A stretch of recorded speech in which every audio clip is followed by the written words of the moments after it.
سمجھدار گدھا۔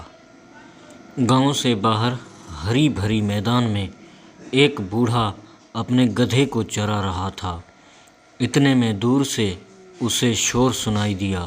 کیا دیکھتا ہے کہ دشمن کی فوج تیزی سے اس طرف آ رہی ہے۔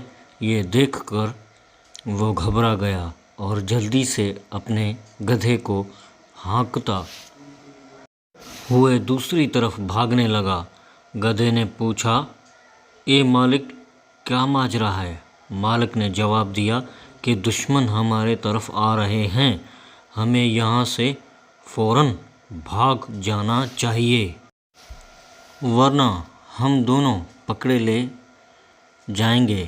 گدھے نے کہا، اچھا، یہ تو بتائیں، اگر دشمن مجھے پکڑ لے تو کیا وہ مجھ پر اس سے زیادہ بوجھ لادے گا جتنا آپ لاتے ہیں؟ مالک نے کہا، نہیں، اس سے اس بات کا کوئی ڈر نہیں۔ مالک کی یہ بات سن کر گدھا کہنے لگا، اگر اس بات کا ڈر نہیں تو پھر میں کیوں بھاگوں؟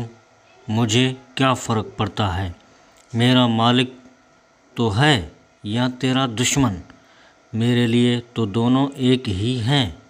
یہ کہہ کر گدھا وہیں کھڑا ہو گیا۔